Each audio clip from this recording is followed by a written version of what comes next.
I know we're 4 months away, but Netflix is bringing spooky season a little bit early this year. I'm talking about R.L. Stine's Fear Street on Netflix. Part 1. It's time to talk about it. Let's go.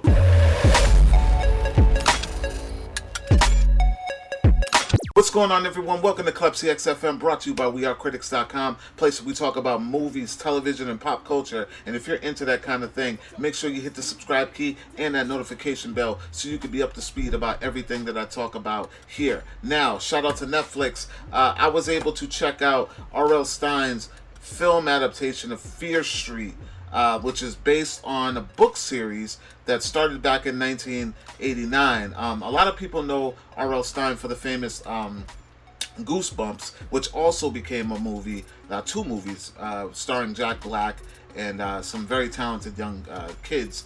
But this time, we're getting in a more older market in R.L. Stine's writing. I believe these books were written for 14 to 17-year-olds. And let me tell you guys, without any spoilers right up front, the movie is probably as gory as it gets when we're talking about young teenage horror horror stories, I should say.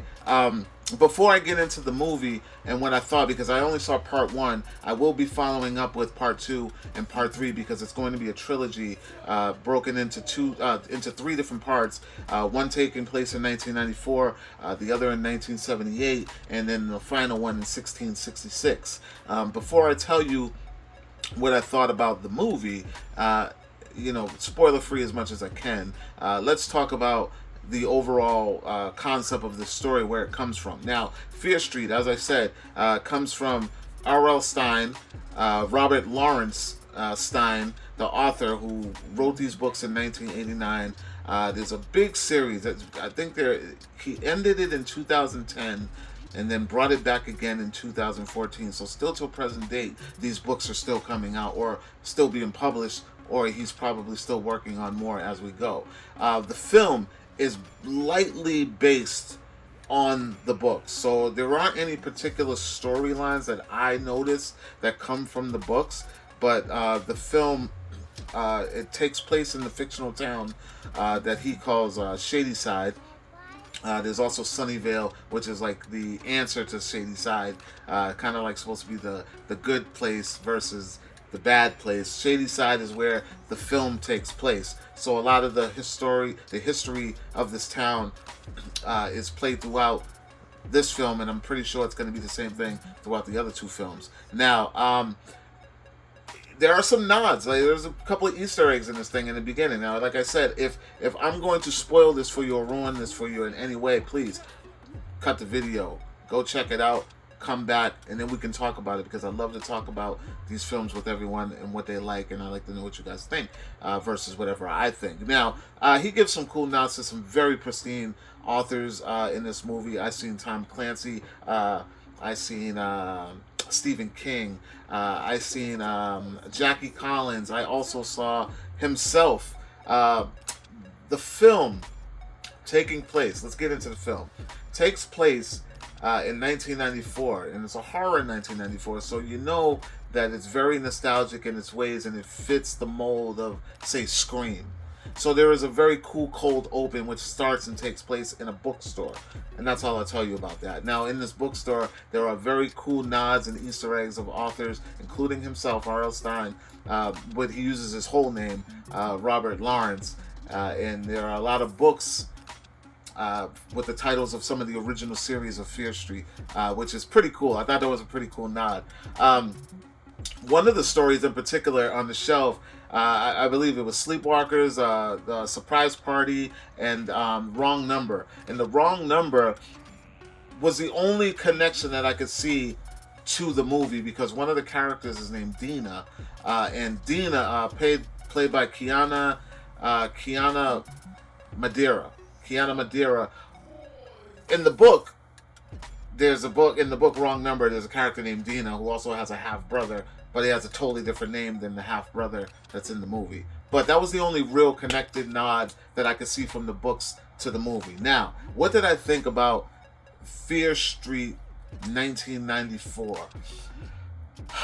I'm gonna tell you guys, it was a little slow for me in the beginning. Like I wanted to take it seriously because I love my horror movies, and I wanted to make sure that this was, you know, gonna be true to the horror genre. And by the end of it, you know what? It actually was. It stars, like I said, Kiana Madeira. It also has Olivia. What's her name? The girl from Panic, Olivia Scott Welch. She's in it. The girl from Panic. Another gentleman from Panic, David Thompson. He's in it as well. Maya Hawke, who a lot of us will know from Stranger Things. She played Robin, who worked at the Scoops, the ice cream place.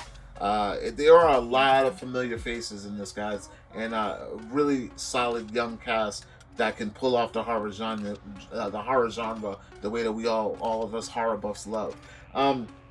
It's very classic and follows all the rules, and you guys know the rules. If you watch Scream, you know the rules. But it is very, very nostalgic, very cool, very slow paced, a little quirky in places, a lot of fun. Some stuff, you know, this horror, man. You see people fall. You see the same cliches, but it follows the formula so well, and there's a little bit of mystery in it as well. One of my favorite characters is Josh. Played by Benjamin Flores Jr., who plays Deanna's brother, I believe the half brother. He's kind of the Randy in the situation. He's knowledgeable. He knows things. He knows the mythology of everything that's going on in this town, connected to the murders and the killings that's going on in this thing.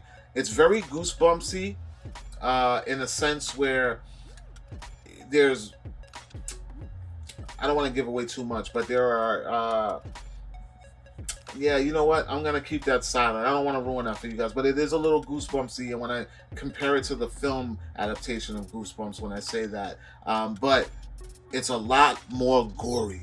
Like, it is straight, like when I say this is not for children, keep the children in bed. It is gory as fuck. Like, and that's probably the best thing that I loved about it.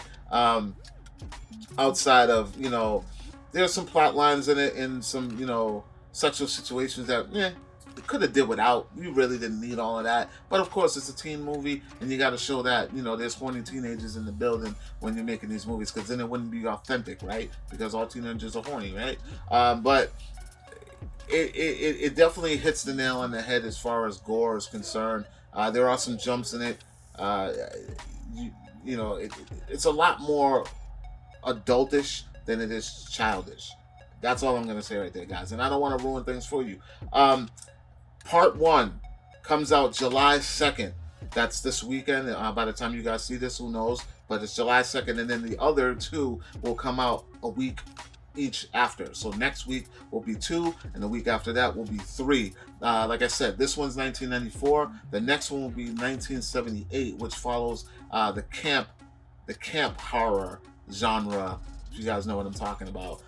And you get a nod of the other killers in this one, a lot of Easter eggs and things like that, so it'll all make sense and connect for you by the time you watch this one, the end of it, and it'll get you a little, you know, salivating for the next one.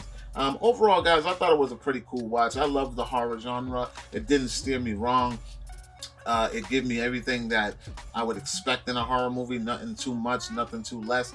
The expectation for this, it was a lot better than a lot of horrors that we've seen in the past year. I'll tell you that, especially when it comes to slasher.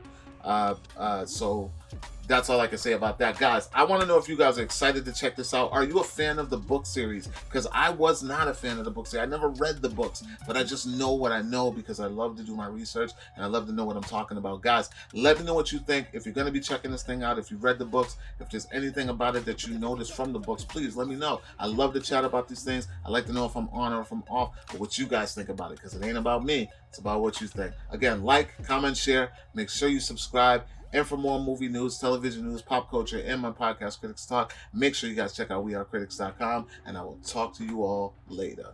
Peace.